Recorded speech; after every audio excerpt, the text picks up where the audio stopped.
Bon dimanche matin, chers frères et sœurs. Est-ce qu'il y a de la joie dans la maison du Seigneur? Toujours un privilège d'être devant vous, de pouvoir avoir la joie et l'honneur de pouvoir vous apporter la parole. Et ce matin, je me tiens devant vous, non pas en mon propre nom, mais au nom de celui de Dieu. Lorsqu'on ouvre la Bible ensemble, c'est la parole de l'Éternel qu'on scrute pour nos vies, mais ce n'est pas simplement les mots de l'apôtre Paul qui, autour de l'an 57 après Jésus-Christ, était en train d'écrire avec sa petite lampe une lettre à l'Église, la jeune Église de Rome. Non, nous croyons que le Saint-Esprit était à l'œuvre souverainement, librement et mystérieusement dans son esprit, dans la façon dont c'était formulé, pour que ces lettres-là encourage génération après génération des chrétiens de toute nationalité à venir à Jésus. Et encore là, 2000 ans plus tard, à Fabreville, on est là et on loue l'Éternel. On continue notre thématique Sola Fide et nous avons vu jusqu'à date, on est vraiment dans la portion adressée à Israël. On avait vu que le vrai Israël est spirituel. Ce qui te qualifie comme enfant du peuple de Dieu, ce n'est pas le sang juif qui circulait dans ton sang. L'apôtre Paul est clair, les véritables Israélites ne le sont pas à cause de leur adhérence à la tradition, ils l'étaient à cause du choix gracieux de Dieu souverain et juste, et ils l'étaient déjà grâce au sacrifice de Jésus qu'eux voyaient en avant, c'est-à-dire ils mettaient leur foi dans le salut de l'Éternel, et c'est ce qui les qualifiait. Not by race, but by grace, pas par la race, mais par la grâce. Le vrai Israël élu est multiethnique. Le salut est pour les Juifs et pour les non-Juifs. Et même si, honnêtement, personne ne le mérite, Dieu choisit de manifester richement et librement sa gloire en offrant sa grâce à des pécheurs qu'il décide de sauver de toute nation. Et si Dieu avait seulement voulu être juste, il aurait pu ne rien faire pour personne et ça aurait été juste. Mais Dieu est riche en bonté et en compassion. L'élection n'est pas tant un sujet de débat, mais un sujet de reconnaissance. Dieu nous a choisis malgré l'horreur de notre péché. Et la semaine dernière, le dimanche que vous avez raté à cause de la tempête, qui n'était pas là? Même moi, je n'ai pas pu venir. Le vrai Israël est christocentrique. La justice de Dieu s'obtient seulement par les œuvres, par les mérites, par l'obéissance. Par la foi. Par la foi, vous auriez dû être là dimanche dernier.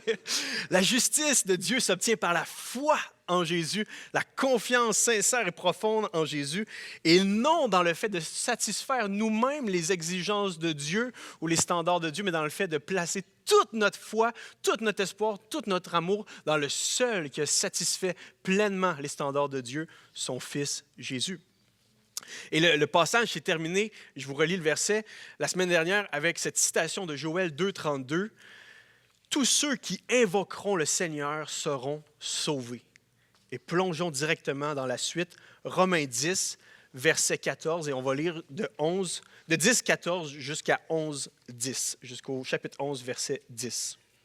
Et pendant que vous tournez, le titre de mon message, « Le vrai Israël est évangélique ». Et on aurait quasiment pu dire aussi, « Le vrai Israël est missionnaire ». Ce matin, on plonge nos regards au cœur de l'œuvre missionnaire de Dieu à travers la lentille de l'histoire d'Israël. Donc, Romains 10, verset 14. Alors, il vient juste d'être dit, verset 13, « Tous ceux qui invoqueront le Seigneur seront sauvés. » OK, mais comment feront-ils appel à lui s'ils n'ont pas cru en lui? Et comment croiront-ils en lui s'ils ne l'ont pas entendu? Et comment entendront-ils s'il n'y a pas personne pour le leur annoncer? Et comment y aura-t-il des gens pour leur annoncer s'ils ne sont pas envoyés? Aussi est-il dit dans l'Écriture qu'ils sont beaux les pieds, qu'ils sont beaux les pas de ceux qui annoncent de bonnes nouvelles. Mais malheureusement, tous n'ont pas obéi à cette bonne nouvelle. Ésaïe déjà demandait, « Seigneur, qui a cru à notre message? » Donc, la foi naît du message que l'on entend, et ce message vient par la parole de Christ. Maintenant donc, dis-je, ne l'ont-ils pas entendu? Ben oui, mais si. N'est-il pas écrit, leur voix a retenti par toute la terre, leurs paroles sont parvenues jusqu'aux confins du monde? Ben, je demande alors, le peuple d'Israël ne l'a-t-il pas su? Autrement dit, c'est quoi le problème? Moïse a été le premier à le leur dire. Je vous rendrai jaloux de ceux qui ne sont pas un peuple. Je vous hériterai par une nation dépourvue d'intelligence. Ésaïe pousse même la hardiesse jusqu'à dire « J'ai été trouvé par ceux qui ne me cherchaient pas. Je me suis révélé à ceux qui ne se souciaient même pas de moi. » Mais parlant d'Israël, il dit à longueur de journée, j'ai tendu les mains, des mains compassion, vers un peuple désobéissant et rebelle. Je demande donc, chapitre 11, verset 1, je demande donc, Dieu aurait-il rejeté son peuple? Assurément pas, mais non. En effet, regardez-moi, ne suis-je pas même moi-même un Israélite descendant d'Abraham, de la tribu de Benjamin? Non, Dieu n'a pas rejeté son peuple qu'il s'est choisi d'avance. Rappelez-vous ce que dit l'Écriture dans le passage rapportant l'histoire d'Élie, dans lequel celui-ci se plaint à Dieu au sujet d'Israël. « Seigneur, ils ont tué tes prophètes, ils ont démoli tes autels, et moi je suis resté tout seul, et voilà qu'ils en veulent à ma vie. » Eh bien, quelle a été la réponse de Dieu? « J'ai gardé en réserve pour moi 7000 hommes qui ne se sont pas prosternés devant le Dieu Baal. » Il en est de même dans le temps présent. Il subsiste un reste que Dieu a librement choisi dans sa grâce. Or, puisque c'est par grâce, cela ne vient pas des œuvres, ou alors ça ne serait plus de la grâce. Que s'est-il donc passé? Comment on peut résumer ça, j'ai l'impression qu'il est en train de dire ici? Ce que le peuple d'Israël cherchait, il ne l'a pas trouvé. Seuls ceux que Dieu a choisis l'ont obtenu. Les autres ont été rendus incapables de comprendre, conformément à ce qui est écrit. Dieu a frappé leurs esprits de torpeur, leurs yeux de cécité et leurs oreilles de surdité, et il en est ainsi jusqu'à ce jour. De même, David déclare que leur banquet devienne pour eux un piège, un filet, une cause de chute, et qu'ils y trouvent leur châtiment. Que leurs yeux s'obscurcissent au point de ne plus voir, fais-leur courber le dos continuellement. Amen.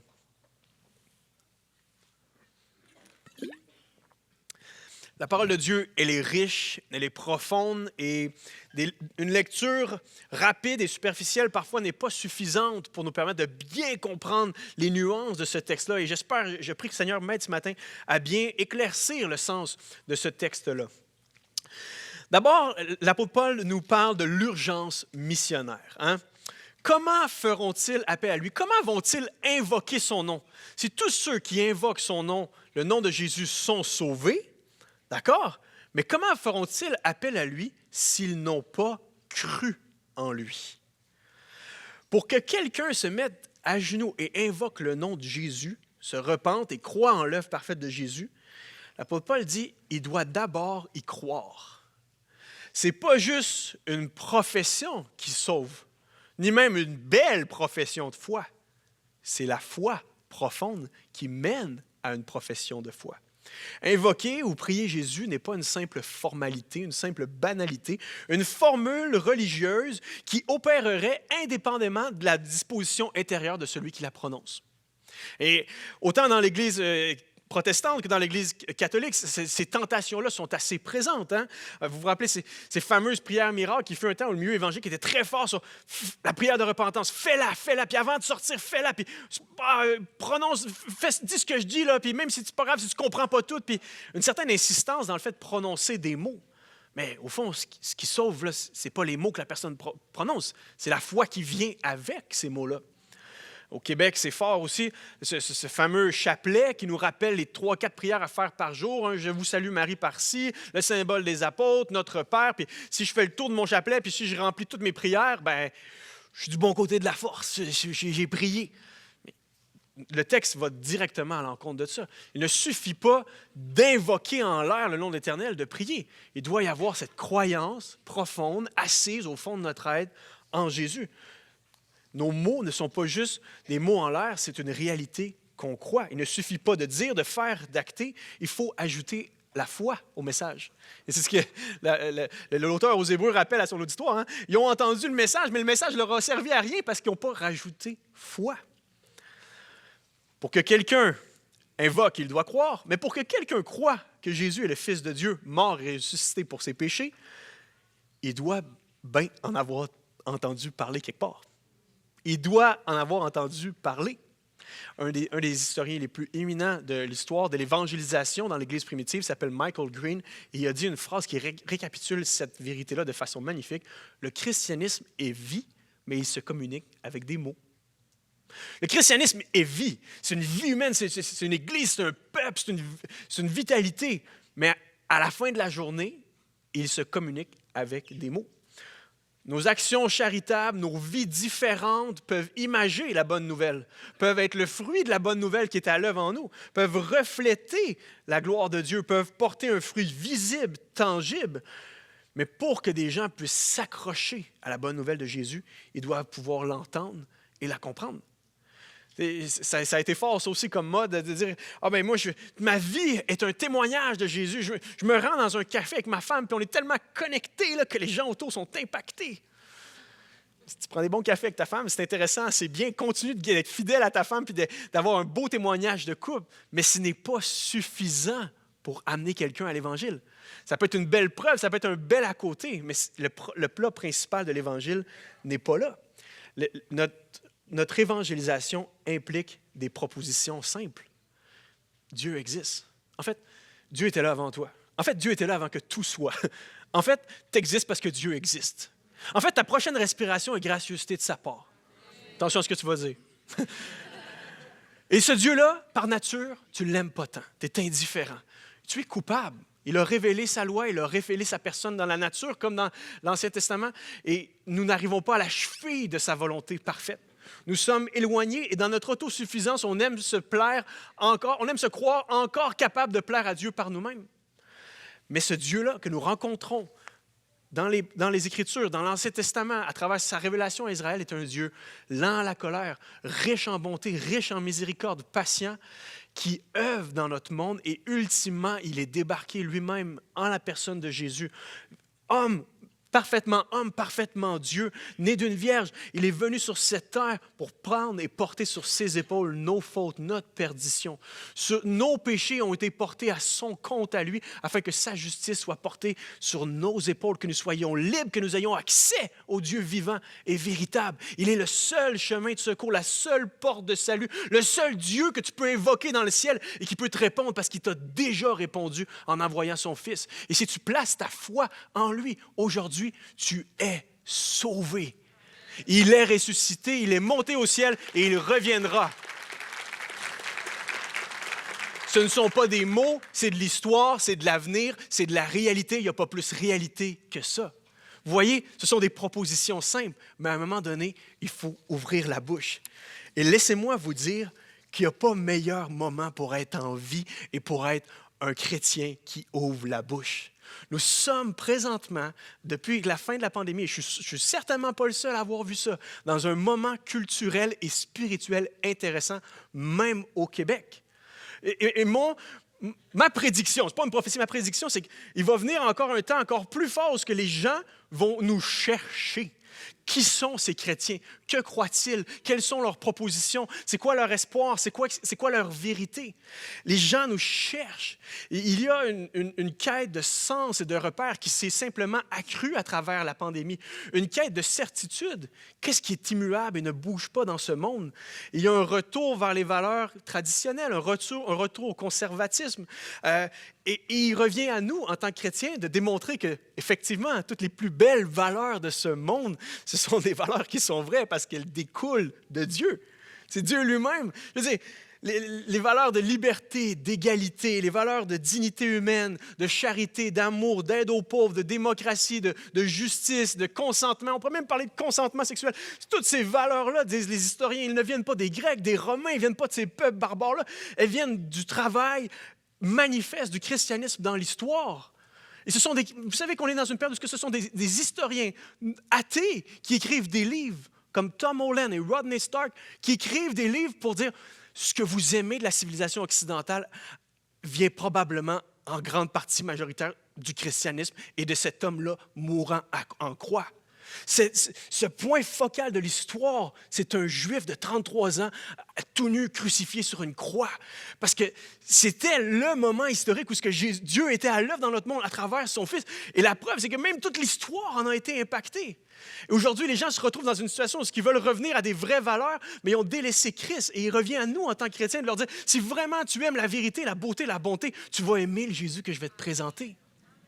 Nous sommes dans un moment où, plus que jamais, il faut ouvrir la bouche. Le nouvel athéisme, avec des athées comme Richard Dawkins, qui était vraiment en montée dans les années 2000. C'est dans ces années-là où je voyais que les chrétiens étaient considérés comme une menace à la société, était vraiment, on devait réduire toute la religion. Eh bien, ce nouvel athéisme-là est en chute libre.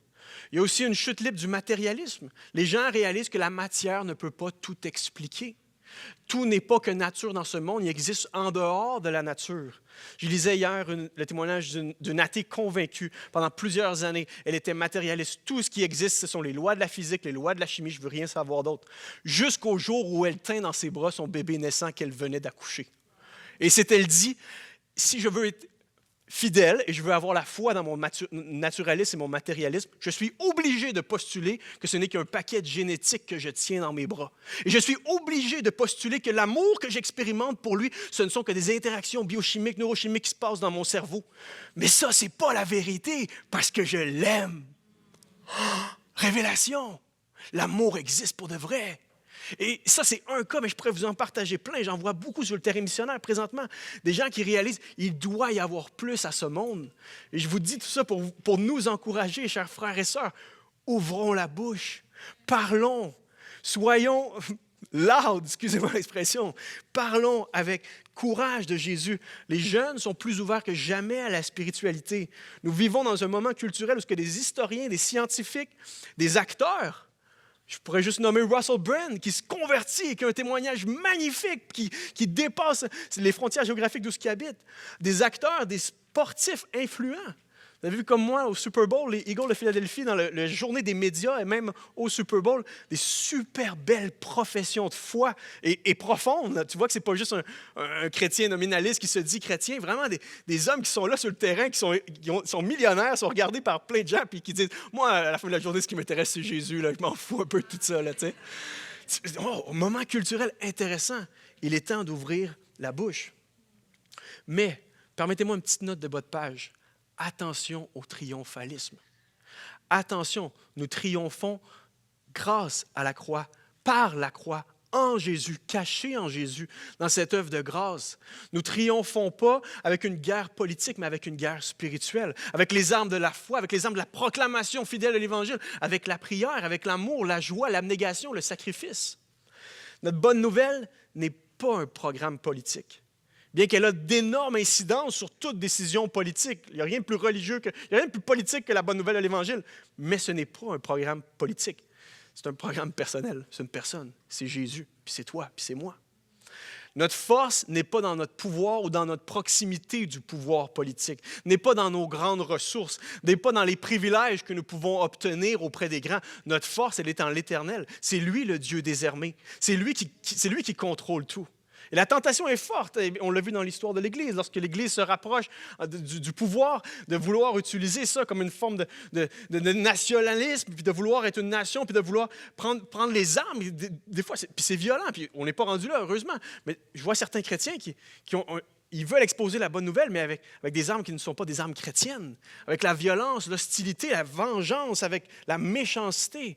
Non. Ce n'est pas le Christ que nous servons, c'est un homme cloué en croix qui donne sa vie pour l'humanité. Voici la disposition de cœur qui doit nous habiter. Nous devons avoir ces beaux pas, ces beaux pieds de l'Évangile. Qui a des beaux pieds ici? Non, mais c'est-tu moi, mais plus je n'ai pas vu encore tant que ça, mais plus je vieillis, plus mes pieds sont laids. Les orteils, je ne sais pas, ils ne partent pas tous dans la même direction. Les ongles, ils font la grève de la pousse, de pousser. Je sais pas, ça leur tente pas, là, tu sais. Je regarde les pieds de mes enfants, je suis comme, il y a bien des beaux pieds, lui, il est fatigant. Mais ce qui est question ici, c'est pas nécessairement les pieds qui sont beaux, ce sont les pas. Parce que dans le temps, les messages ne circulaient pas avec courriel ou avec des livres, ils circulaient avec des messagers qui annonçaient les bonnes nouvelles. Et c'est ça, les beaux pieds. C'est pas que les pieds sont beaux, c'est que le message est tellement beau qu'on voit le messager, on le reçoit avec joie. Eh bien, je prie qu'on ait des beaux pieds. Qu'on soit dans une époque où les pieds des chrétiens au Québec sont beaux et annoncent de belles nouvelles. Dis à ton voisin, est-ce que tu as des beaux pieds?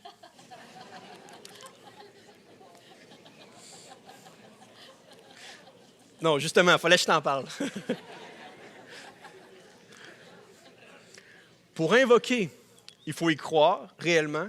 Pour y croire, il faut en entendre parler. Mais pour en entendre parler, il doit y avoir des envoyés, des prédicateurs, des missionnaires. Comment entendront-ils parler s'il n'y a pas personne pour leur annoncer? Annoncer la bonne nouvelle, je ne vous cache rien, est la responsabilité de tout croyant. Nous avons tous reçu le ministère de la réconciliation. Étant réconciliés avec Dieu, nous voulons en amener le plus possible avec nous. Famille, collègues, amis, connaissances, voisins. Tout le monde, c'est sacerdoce universel. Nous sommes tous des prêtres réconciliés avec Dieu. Nous voulons utiliser notre bouche, notre amour pour que d'autres viennent à suivre Jésus. Mais ici, je crois qu'il est question de gens qui particulièrement ne feront pas juste de l'évangélisation un mode de vie, mais un appel de vie, une vocation. Et le spectre est large, hein? Pasteurs, prédicateurs de l'Évangile, comme nous avons ici ce matin, des pasteurs dans les campus, des pasteurs partout au Québec, des implanteurs, des gens qui implantent des églises, qui implantent des nouvelles assemblées, des missionnaires, des évangélistes, des aumôniers, aumôniers en hôpital, aumôniers en prison, aumôniers sportifs, tous des milieux dans lesquels nous pouvons avoir une présence. Des artistes avec un message profond évangélique, des écrivains, des auteurs, des autrices, des philosophes, des chrétiens apologètes qui se rendent devant les médias, qui se rendent dans les grandes universités et qui défendent avec douceur, avec patience, les raisons de leur espérance. Tout ministère qui vise la proclamation de l'Évangile. Et il y avait un temps où, je vous avoue, je vous confesse que j'étais très critique à l'égard des ministères d'évangélisation et de prédication. Et pour moi, la forme était très importante, la manière dont c'est fait. Puis je regardais certains ministères et je me disais, ah, ça c'est off, ah, ça c'est vieux jeu, ah, lui puis ses pamphlets. Puis... Mais honnêtement, là, je me repens de cette attitude-là. Je me dis maintenant, gloire à Dieu pour l'annonce de l'Évangile qui se fait à travers plein de couleurs, plein de sauces, plein de styles, plein de façons, plein de manières de le dire, qu'il y en ait plus qui annoncent l'Évangile, qu'il y en ait plus d'ouvriers. Et l'apôtre Paul le dit à son jeune acolyte, proclame la parole, insiste, occasion favorable ou pas. Et laissez-moi vous faire le plaidoyer. Nous sommes dans une saison au Québec où nous avons besoin plus d'ouvriers que jamais. Nous avons besoin d'ouvriers, de jeunes hommes, de jeunes femmes qui vont aller passer 2-3 ans sur les bancs d'école à l'ITF ou dans une bonne faculté de théologie, qui vont apprendre sur Dieu, apprendre sur la Bible, apprendre à proclamer l'Évangile et qui vont juste partir, foncer, ouvrir un ministère, ouvrir un podcast, devenir aumônier, devenir implanteur, devenir pasteur et qui vont littéralement, honnêtement, perdre peut-être des amis, perdre peut-être certaines situations, perdre peut-être des avantages financiers. Je suis missionnaire depuis 8 ans. Je veux dire, si tu veux être riche, ne deviens pas missionnaire. Tu vas faire des sacrifices, c'est ça que j'essaie de dire. Tu vas faire des sacrifices, mais tu vas avoir la profonde conviction à l'intérieur de toi, je réponds à un bel appel. Et je veux te le dire ce matin. Si tu es là, si tu sens que le Seigneur travaille ton cœur, peu importe l'âge que tu as, peut-être tu es un retraité, tu m'entends ce matin, tu cherches un projet de retraite, je l'ai pour toi. Je l'ai. On a besoin des nouvelles, des œuvres qui sont sensibles à la culture québécoise, qui sont pleines de saveurs, qui sont pertinentes, qui sont percutantes pour la société. Et je le sais, je le prie, je le parle pour vous, mais je sais qu'il y a beaucoup de gens qui nous écoutent aussi en ligne. Et si c'est votre cas, let's go! Let's go! On en a besoin. On a besoin de réintégrer le christianisme dans le croyable disponible des Québécois. On n'est même plus sa map, mais tranquillement, le Seigneur agit et nous devons avoir une présence plus que jamais. Est-ce qu'il y en a d'autres qui croient ça avec moi ce matin? Si vous êtes là et vous dites, « Ah, c'est plein de feu, Seigneur, touche des jeunes pour qu'ils aillent faire l'école biblique, mais ça ne me concerne pas. » Eh bien, le prochain verset vous concerne par contre. Et comment y aura-t-il des gens pour l'annoncer s'ils ne sont pas envoyés? Ouch! Est-ce que j'ai besoin de faire le point? Pour qu'une église comme la nôtre puisse continuer de grandir, d'avoir un impact, ça prend des bidous. Pour qu'un campus nouveau soit implanté à quelque part au Québec, ça prend des sous. Pour qu'un missionnaire puisse continuer d'être missionnaire, ça prend des sous. Ça prend plus que des sous, ça prend une assemblée, ça prend une église qui envoie, une église qui est forte et qui prie, qui équipe. Des fois, c'est peut-être même pas juste des sous, c'est du temps, c'est des bénévoles, c'est des gens qui sont derrière. As-tu dans ton cœur cette urgence missionnaire qui était dans l'urgence, qui était dans le cœur de Paul à ce moment-là d'écrire? As-tu cette urgence missionnaire-là? Nous avons besoin d'envoyer plus que jamais. Et la réalité, c'est qu'il y a une corrélation historique et biblique entre la générosité des chrétiens et le succès missionnaire. Vous savez qu'aux États-Unis, ils sont 340 millions d'habitants et sur papier, il y en a plus de 100 millions qui se disent chrétiens. C'est quasiment un tiers de la population. Tu fais juste traverser la frontière et tu sens l'impact chrétien. Malgré toute la division politique, et ce n'est pas mon but ce matin, tu sens quand même des racines chrétiennes profondes qui ont fait un œuvre dans l'histoire des Américains. Mais vous savez, ce que les gens ne savent pas par contre, c'est que le budget annuel des Américains au niveau missionnaire, à lui seul, est plus grand que tous les autres pays du monde mis ensemble. Ils ont investi dans leur mission.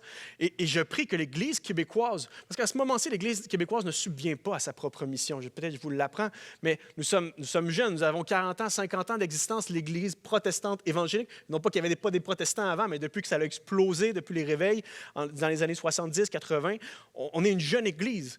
Et je suis triste de voir que beaucoup sont encore dans le genre de mindset adolescent, là, tu sais.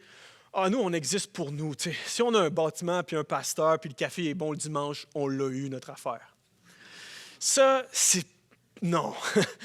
C'est pas... Je veux dire, c'est correct, tu es en mode survie. Et il y a eu un temps où on avait besoin simplement de grandir, puis de solidifier, puis de former des bons pasteurs, d'avoir des bonnes facultés, d'avoir des bonnes églises. Mais, je veux dire, que l'Église puisse briller ici au Québec et même outre-mer. Moi, là, je rêve du temps où, je veux dire, les Haïtiens vont nous appeler. Avez-vous des missionnaires québécois à nous envoyer? Je rêve où les Africains vont nous appeler, vont nous appeler, les Européens vont nous appeler. Ils sont bien fous, ces Québécois-là. Ils prêchent à toutes les nations, ils prêchent dans leur nation, ils sont en mission. Mais c'est la vitalité que le Seigneur veut pour son Église.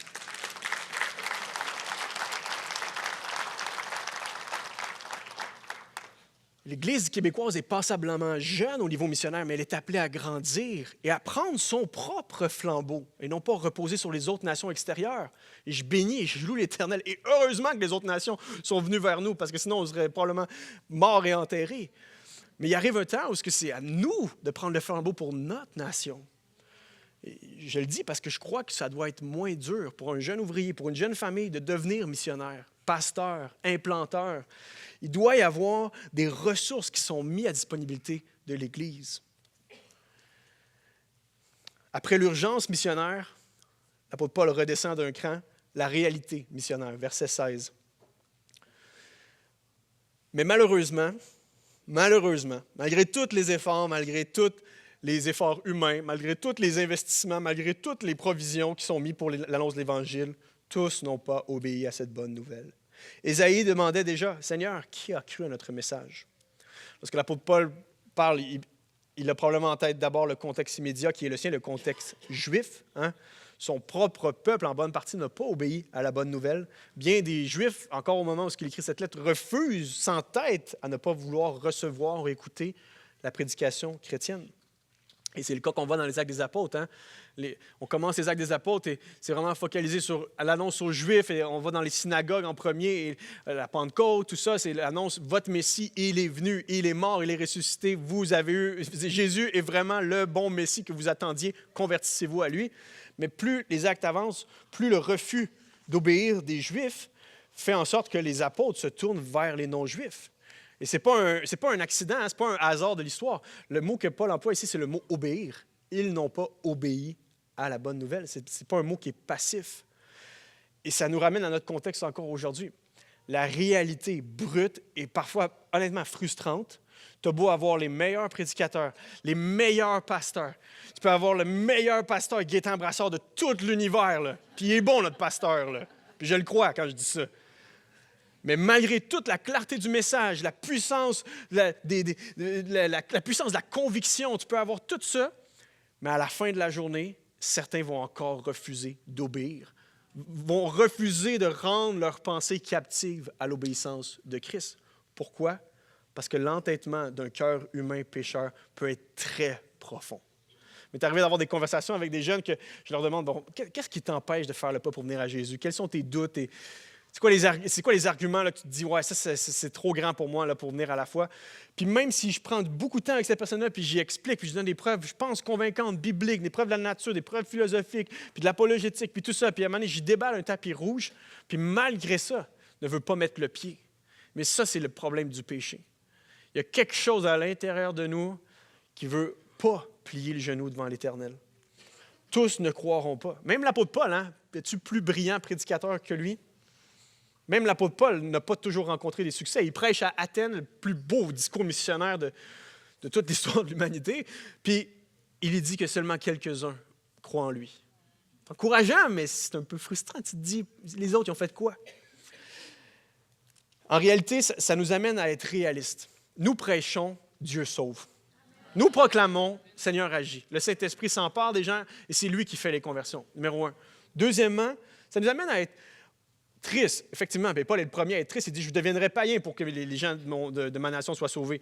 Ça nous amène à être triste pour les gens qui ne reçoivent pas l'Évangile, mais ça nous amène à ne pas être totalement déstabilisés.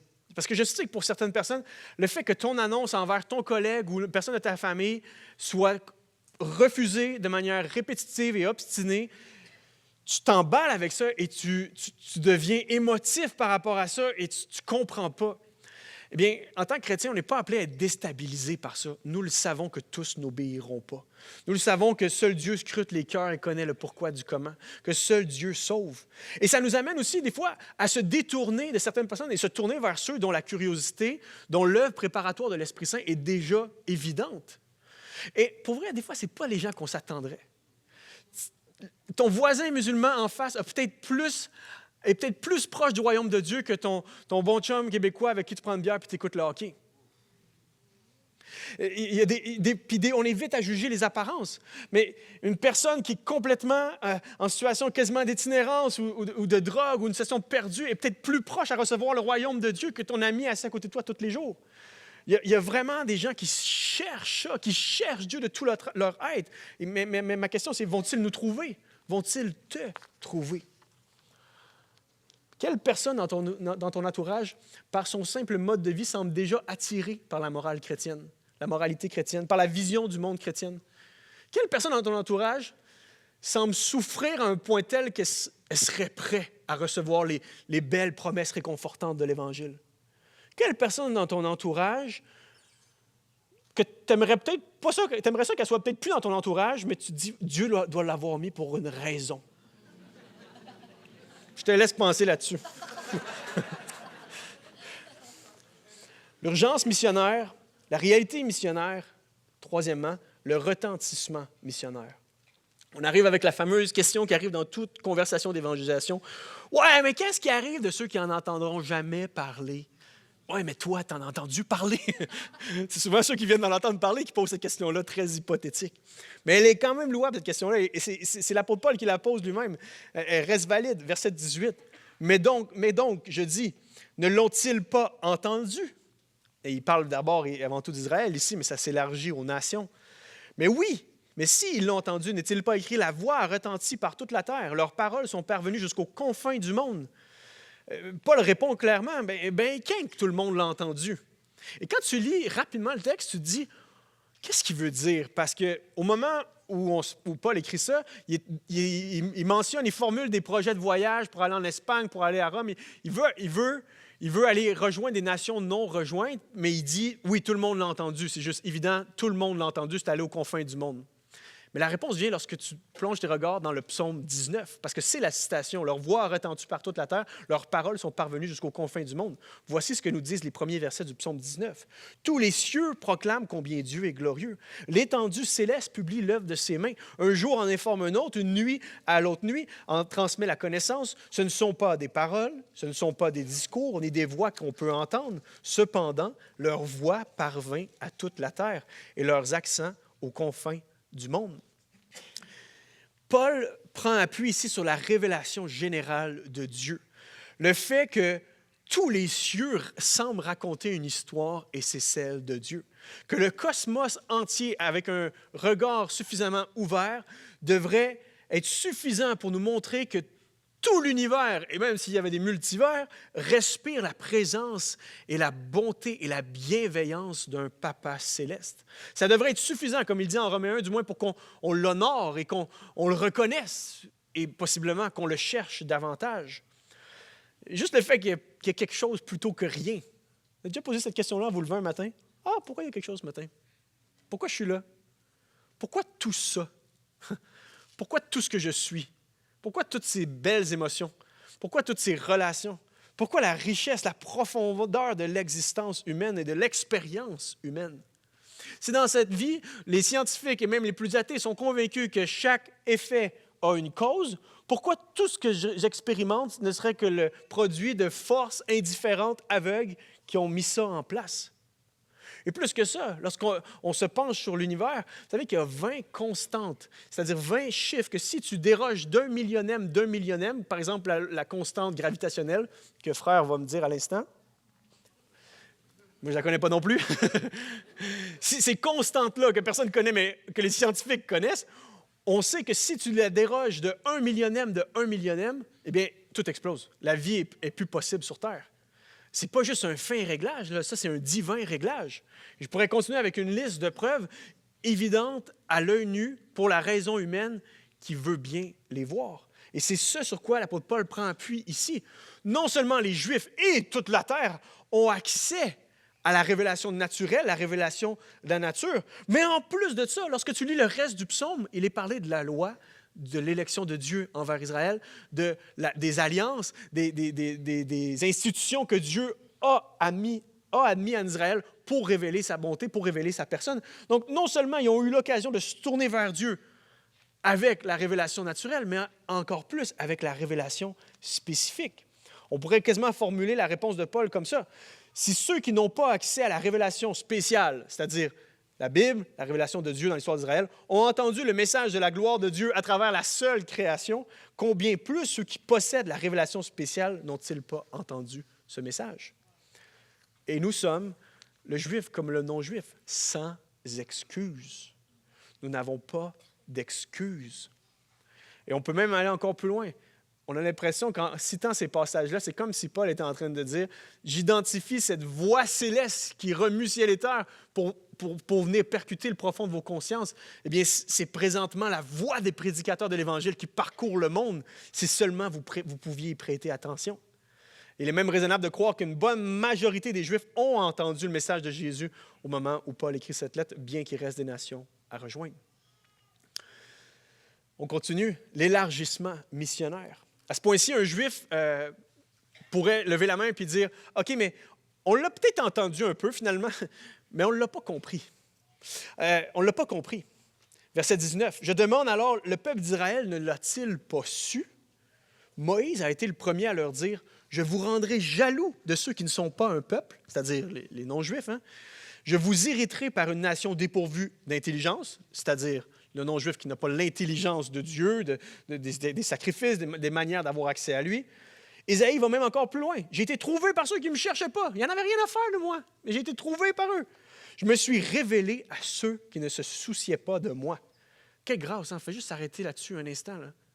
Dieu qui se révèle à des gens, excusez-moi l'expression, qui n'en ont rien à foutre de lui. Ils n'en ont rien à faire de lui. Ils n'en ont aucun souci de l'Éternel. Quel encouragement pour nous de continuer à avoir un témoignage devant les nôtres. Dieu se révèle à des gens qui n'ont aucune idée qu'il existe, aucune idée de ce qu'il peut faire pour eux. À longueur de journée, dit Dieu, j'ai tendu les mains vers un peuple désobéissant et rebelle. Ce qui est intéressant ici, c'est que l'apôtre Paul vient juste de démontrer tout l'Ancien Testament et toute la création parle de Dieu à un point tel que vous auriez pu le trouver. Mais plus que ça, si vous aviez bien lu vos Bibles, il est écrit que vous alliez être hostiles et rebelles et être obstinément en train de refuser cette révélation-là. Vous auriez dû comprendre la révélation de l'Éternel, mais vous auriez dû encore aussi voir que la réaction pécheresse naturelle que vous alliez démontrer, ça aurait été une réaction de rébellion et d'incrédulité. Et c'est un peu comme quand tu avertis ton enfant. Tu lui dis « fais le bien, fais telle chose ». Ensuite, tu lui dis « si tu ne fais pas ça, il va arriver telle conséquence naturelle ». Puis là, des fois, je vais même leur dire « mais là, je sais qu'alors que je te dis ça, tu n'as peut-être pas envie de faire ça, tu aurais envie de faire ça, mais je te demande de faire ce que je te dis de faire ». Vous me suivez? C'est comme, je te donne la consigne, je te donne un avertissement pour faire la consigne, je te donne même la conséquence si tu ne fais pas l'avertissement de la consigne, mais fais-le. Voici comment Israël aurait dû interpréter l'Ancien Testament, aurait dû avoir un cœur capable de dire, je ne veux pas être cette personne-là qui est hostile à l'Éternel, je ne veux pas tomber dans cette catégorie-là.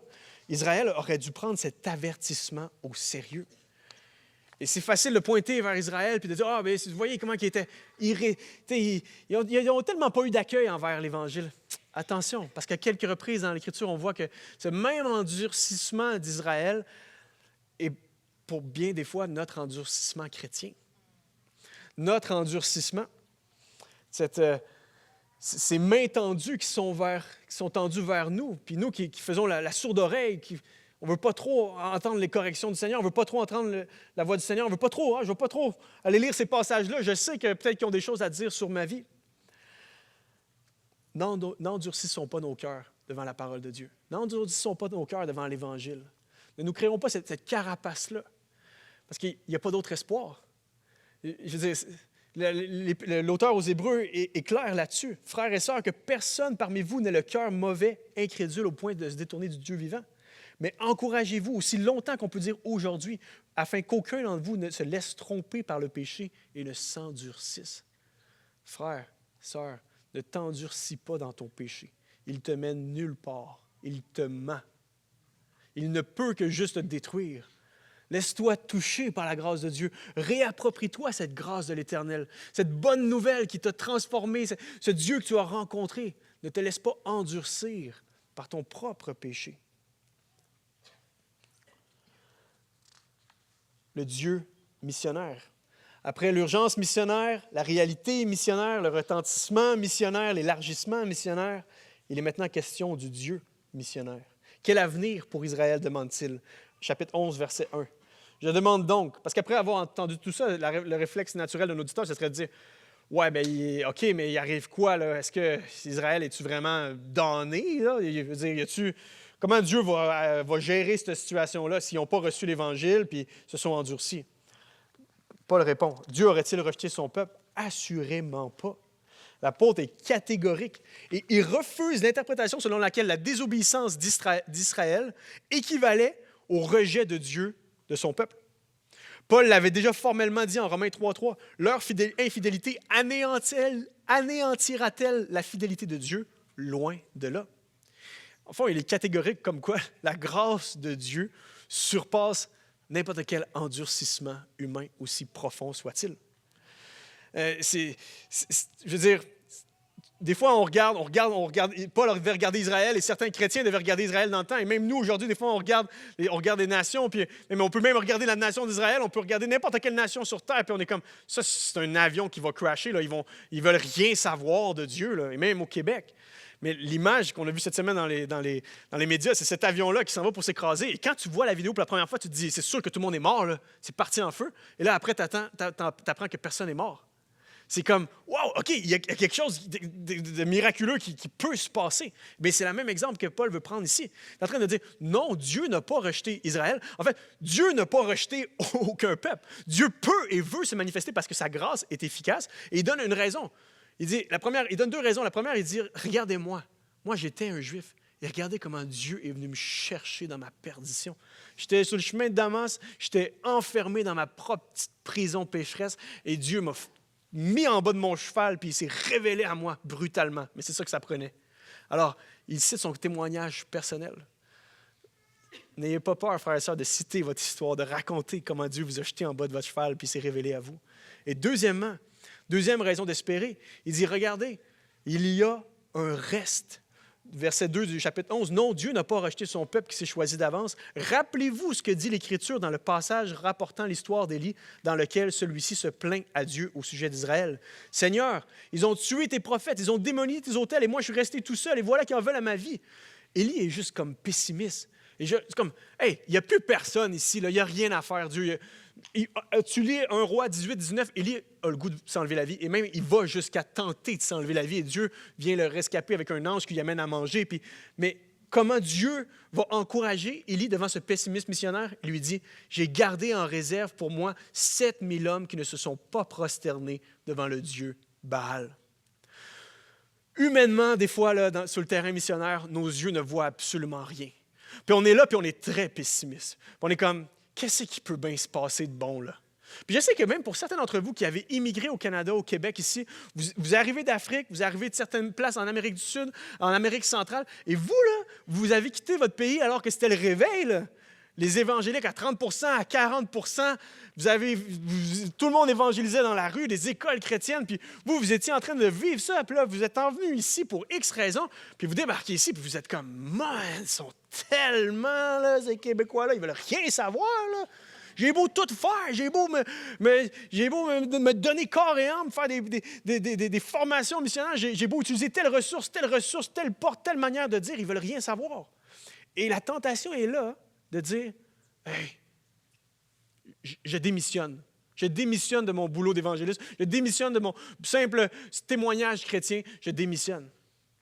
Voici comment Dieu nous réconforte encore ce matin par sa parole. Dieu se garde encore et toujours un reste.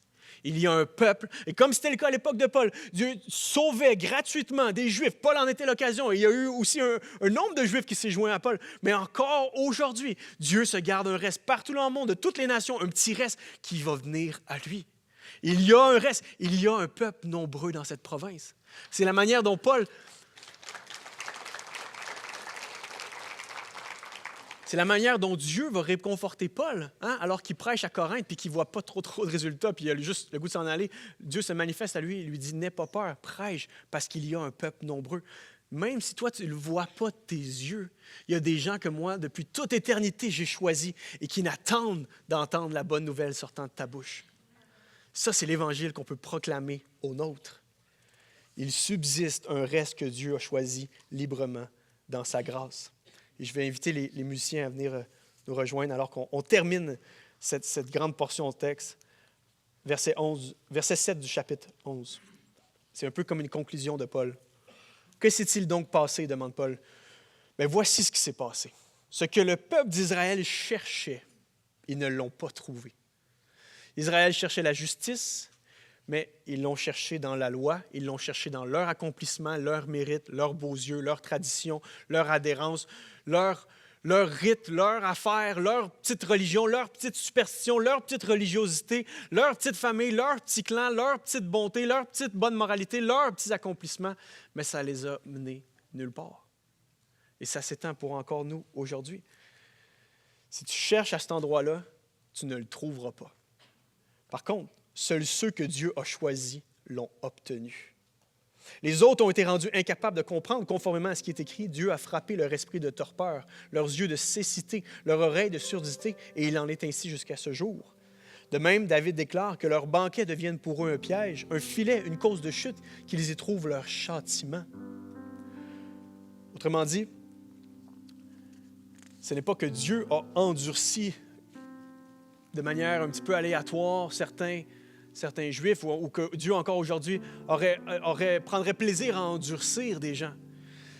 C'est que Dieu endurcit les personnes dans le péché qu'elles ont choisi eux-mêmes de choisir. Dieu endurcit les personnes dans le péché qu'elles ont choisi par elles-mêmes de continuer d'exercer. Et leur propre péché crée en elles un cœur endurci. Et l'endurcissement de Dieu, c'est juste de dire, bien, tu veux pas, c'est correct. Gars, je te laisse aller, je te livre à toi-même. Et cet endurcissement crée, ce que l'apôtre Paul mentionne ici, c'est comme une forme d'assoupissement. À force d'avoir une carapace contre Dieu, on n'est même plus capable de percevoir les rayons de sa grâce. On est tellement loin, on est tellement... Puis même, on voit que Dieu, dans sa grâce, se sert de l'endurcissement de certains pour en faire venir d'autres à l'Évangile. Mais ça, c'est la bonté de Dieu, du Dieu missionnaire qui utilise le mal, qui utilise même ceux qui le rejettent pour faire manifester sa gloire. Dieu est partout, Dieu est à l'œuvre. Et je veux te le dire à toi, Dieu est plus fort que ton endurcissement. Dieu est plus fort que l'endurcissement de tes proches.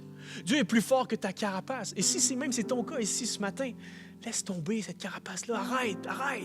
Ça te mène nulle part. Laisse cet amour de Jésus percuter ton cœur, cette grâce de l'Éternel. Vois cet homme en croix comme étant ton sauveur à toi. Vois Jésus comme étant le seul nom que tu peux invoquer pour être sauvé. Viens à lui. Cet endurcissement va te mener nulle part. Comme l'endurcissement de certains du peuple juif a mené nulle part, ne serait-ce que manifester au fond quasiment la gloire de Dieu au final. Cet endurcissement dans ton cœur va te mener nulle part. Mais si tu entends ce message ce matin, sur place ou en vidéo, il n'est pas trop tard. Parce que tu as le souffle de vie et qu'on peut dire encore le mot aujourd'hui. La grâce de Dieu est encore efficace, encore puissante pour venir te sauver. Ne méprise pas la bonté de l'Éternel. Ne méprise pas sa patience. Viens à Jésus. Viens à Jésus. C'est l'appel, j'ai l'impression que c'est même le cœur de l'apôtre Paul envers les siens. Hein? Pourquoi vous entêtez-vous à vous endurcir? Voyez, ce Messie-là, c'est le vôtre.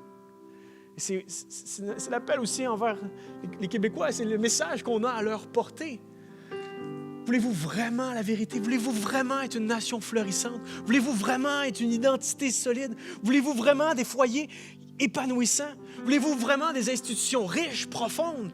Voulez-vous la vérité? Voulez-vous vraiment la vérité? Parce que si vous la cherchez de tout votre cœur, elle va vous trouver. Elle vous cherche déjà. et son nom, c'est Jésus. Ce matin, dans quelques instants, on va chanter ensemble. Et si ce matin, tu es ici et tu entends ces vérités et tu fais partie peut-être de cette catégorie-là que tu dis, moi je me suis endurci dans les dernières semaines, dans les derniers mois, dans la dernière année, je me suis endurci, mais ça en est fini, je veux venir à Jésus. Et je t'invite à juste chanter avec nous. Mais pas juste dire des mots, à invoquer de tout ton cœur, de tout ton être, le nom de l'Éternel et de recevoir sa miséricorde, sa bonté envers toi ce matin. Amen. Levons-nous ensemble. Je vous invite à vous lever. On va prier ensemble. Merci, Père, pour cette parole, pour ta parole qui, encore une fois, ce matin, éclaire nos vies, éclaire nos consciences, Seigneur. Merci pour la richesse de ta patience, ta bonté, parce que même quand nous, on pense que ta grâce est épuisée, ou même que ta grâce pour telle ou telle personne dans notre entourage est épuisée, tu te manifestes par la petite porte en arrière. Tu es toujours là, tu nous prends au détour, Seigneur. Merci pour le bon papa que tu es. Merci pour ton Fils Jésus que tu as envoyé et qui nous purifie de tout péché, qui nous lave, qui nous purifie, qui nous rend, Seigneur, parfait à tes yeux. Et nous invoquons son nom, nous plaçons notre espoir en lui, notre espoir dans le fait d'un jour être réunis avec lui et avec toutes les nations. Et d'ici ce jour, permets-nous d'avoir une voix retentissante au Québec, Seigneur, cette nation que tu nous donnes à nous ici, Seigneur. Donne-nous d'avoir un message percutant, Seigneur. Je te prie pour des ouvriers, des ouvrières qui vont prendre le chemin, parfois sacrificiel, parfois difficile, de t'investir à temps plein, comme une vocation pour annoncer l'Évangile. Merci, Seigneur, pour des églises en santé, pour une église en santé dans laquelle nous sommes présentement. Merci, Seigneur, pour les futurs implanteurs que tu es en train de former. Merci pour les futures personnes qui vont être ceux qui vont envoyer, qui vont accorder la provision, Seigneur, par ta grâce. Merci d'agir, Seigneur, dans notre beau Québec et que ton nom resplendisse, Seigneur, que ce qui est dans le ciel présentement puisse venir sur la terre. Dans le nom de Jésus. Amen.